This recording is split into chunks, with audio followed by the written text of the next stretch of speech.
Há pouco mostrávamos para vocês uma fala do presidente do Senado, Rodrigo Pacheco, para os jornalistas, debatendo todos os temas que entrarão em pauta nesta semana. O pessoal da rádio agora se junta a nós também. Bem-vindo e bem-vinda. Que bom ter a tua companhia, hein, pessoal? Eu estou falando aqui de um discurso do presidente do Senado agora, uma conversa ali com os jornalistas, em que ele trouxe os temas que são importantes para o governo e de que maneira que eles devem ser tratados no Congresso. Uma das principais pautas discutidas hoje é a PEC do quinquênio, aquela que traria benefícios para juízes, promotores e que acabou se alargando também para outras categorias da magistratura e do judiciário, porque a proposta inicial seria que esse benefício fosse concedido a cada 5 anos apenas para juízes e promotores, que já fazem parte de uma categoria com os melhores salários dentro do funcionalismo público. E aí, para tentar explicar essa situação, né, Luiz Felipe Dávila, o presidente do Senado, ele limita a discussão da PEC do quinquênio à discussão da proposta que acabaria com os supersalários. Então ele fala, olha, a gente só vai conceder esse benefício para esses profissionais de carreira, para que eles permaneçam no serviço público e não deixem o serviço público para ir para o setor privado, diante do assédio que eles dizem que o setor privado faz sobre esses profissionais, caso haja também uma diminuição dos salários, ou seja, o fim dos supersalários. Você acha que isso pode funcionar da maneira como ele está dizendo, Dávila? Eu vi uma reação bem forte sua aí, porque essa é uma proposta que você costuma debater bastante. Não, é incrível que ele não fica nem vermelho, com a cara de pau, com que ele fala uma coisa tão imoral como a criação do quinquênio. O quinquênio é uma imoralidade pública. Você está dizendo que vai dar um privilégio para uma categoria. De novo, no Brasil a lei nunca é igual para todos. Tem categorias que têm leis diferentes. Agora, o magistério, principalmente o poder judiciário, que é o mais caro do mundo, que custa ao Brasil 1,6% do PIB, vai ter mais um benefício. Eles precisam mais um dinheirinho para ser o mais caro do mundo e mais um pouco. É uma coisa inacreditável. E o que é o quinquênio? O quinquênio é, você vai dar lá um benefício anual, cada 5 anos, para essa turma. Não tem assim, você trabalhou bem? Teve um ótimo desempenho? Não. Você não pendurou o paletó ou não fez nada, vai ganhar o quinquênio. É uma vergonha. Nós precisamos ter uma reforma tributária, uma reforma administrativa para valer no Brasil, uma reforma administrativa para valorizar o bom servidor público. Para esse sim, que tiver desempenho, vai receber mais do que os outros. Mas isso tem que estar no bojo da reforma administrativa e não criar mais um privilégio para o poder mais caro do mundo. É uma vergonha. E não adianta com essa chantagenzinha que vai votar o fim dos supersalários e do penduricalho, porque não vai votar não, porque já está há mais de 2 anos na gaveta do Senado e não vota. Por que vai votar agora? Então, assim, é uma vergonha. É o Brasil criando mais um privilégio, desrespeitando o princípio basilar da democracia, que todos têm que ser igual perante a lei. Isso não existe no Brasil. E o presidente do Senado não fica nem vermelho. Ele, que é o autor desta imoralidade no país. Bem lembrado. Eu quero também trazer para vocês, né, porque o presidente do Senado, ele mencionou algo que deixa clara a forma como funciona a tratativa de projetos aqui no país. Sempre que tem uma categoria que vai ser beneficiada, aí começa o trabalho do lobby, né? E aí parte da categoria reclama aqui, uma outra parte reclama ali, aí uma proposta que era para beneficiar determinados profissionais faz isso, ó. Vai ampliando, todo mundo vai se encaixando, todo mundo vai se encaixando. E isso aqui, pessoal, não estou querendo dizer que eu defendo que a proposta deveria se manter como inicialmente, apenas para juízes e promotores e não agregar os outros profissionais. A questão é que a proposta começou com juízes e promotores e aí, claro, diante da demanda das outras categorias que têm salários dentro da magistratura abaixo desses profissionais aqui, obviamente que eles vão reclamar e aí os deputados, para satisfazerem essas categorias, começam a ampliar a proposta. E aí a gente está falando de algo que pode custar entre 1,8 e 42 bilhões de reais. Gustavo Segré. Eu estava lendo acá, por exemplo, quando foi discutido o piso da enfermagem. Por que enfermagem não e o quinquênio sim? É que deu o que falar, né? E na linha de frente da Covid, né? Porque logo eles defendiam todos nós. Teve muita gente que morreu por R$ 4.750. A Constituição de 1988 determina que nenhum servidor público, não fala somente do judiciário, pode ganhar mais que o ministro do STF. R$ 41.650 hoje. Mas o nosso piperno já verificou em Santa Catarina, me parece, 90 e tanto %, cobrava por cima disso. O Tribunal de Justiça de Minas Gerais... Então, perto de 100 mil. O Tribunal de Justiça de Minas Gerais é que paga o salário mais alto para juiz, R$170 mil. 170. Mas espera aí, acabamos de falar, a Constituição Federal determinou que ninguém pode ganhar mais de 41.650. E até onde eu sei, se Pitágoras não estava maluco, 170 mil é mais que 41.650. É que aí você começa a encaixar um monte de coisa, né?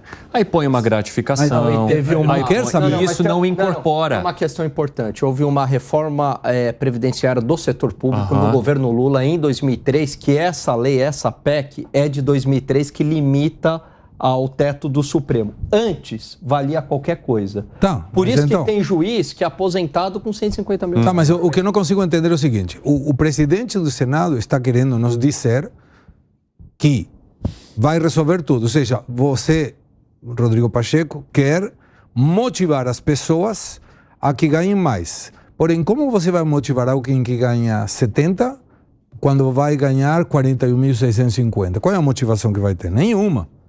Não cola. E por outro lado, com todo respeito, não tem coisa mais fácil que dar aumento com o dinheiro dos outros. Quer ganhar mais? Eu te pago mais. Quer ganhar mais? Eu te pago mais. Quer ganhar mais? Eu te pago mais. Não depende de mim, não é dinheiro meu. Como que eu vou dar aumento para um monte de gente em detrimento de outra gente que tem igualmente importância social com o dinheiro do outro? Não, aí entra o orçamento. Então permita que o judiciário, mesmo errado, controle seu orçamento. Não, e até incoerente, né? O O governo está discutindo, por exemplo, a possibilidade de reajuste ou não para os servidores públicos em geral, né? E rebolando ali, e falando, está como congelado nesse ano. E o Ministério do Planejamento dizendo que não dá, e o Ministério da Esther do EC dizendo que não vai conseguir, e aí depois fala que vai e tal. E, ao mesmo tempo, falando dessa maneira assim tão bondosa o Congresso sobre uma PEC de um quinquênio, de uma categoria que já é bem paga, para ampliar o benefício e o salário que essa categoria já tem. É isso mesmo. Evandro, metade do funcionalismo público ganha, em média, R$3.400. Agora, para quem é que você vai dar o benefício? Para quem ganha o máximo, quem é o topo da pirâmide, quem é a elite do funcionalismo público. É uma vergonha. Eu não sei como o presidente do Senado tem a coragem de apresentar um projeto tão imoral como esse quinquênio. Já deve ter desistido da sua carreira política, porque com um projeto desse vai ser difícil que alguém vote nele, né? Fala, Gani. Olha, eles usam o seguinte argumento. Mas se a gente tivesse no setor privado, a gente poderia ganhar muito mais. Ora, quando você escolheu ser um servidor público, e veja, a gente está falando de um servidor público com uma remuneração muito alta. O que você ganhou em troca? Estabilidade. O Segré gosta muito aqui de um conceito, e eu concordo com ele, de custo de oportunidade. Você abriu mão de um salário milionário, né? Mas teria mais risco, porque não é garantia também que no setor privado você teria esse salário milionário. Por estabilidade. No Brasil, você tem a estabilidade com um salário muito alto.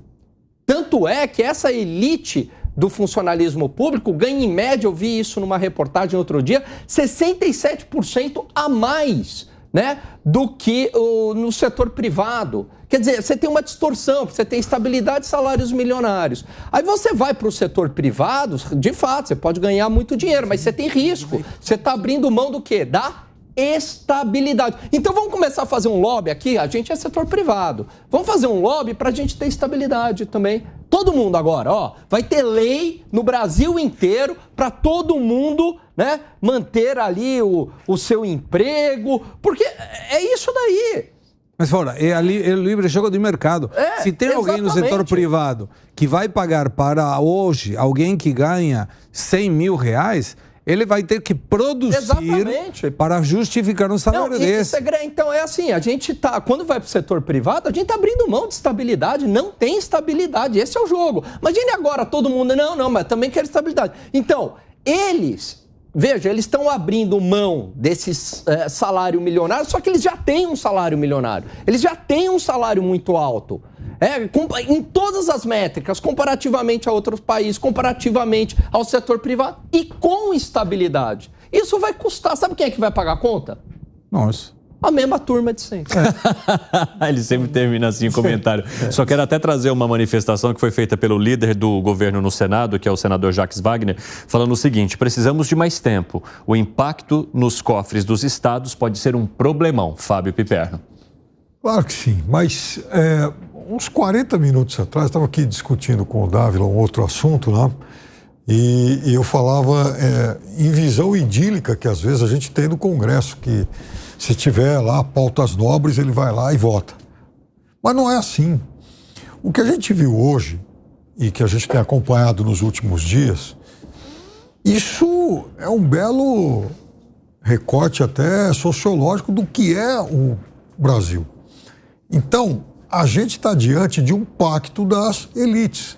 Um pacto entre a elite política com a elite do funcionalismo, em detrimento de toda a população, porque, afinal de contas, toda a população vai ter que ajudar a pagar essa gastança toda, essa gastança nababesca desses felizados que vivem, então, às custas do pobre contribuinte, do pobre brasileiro.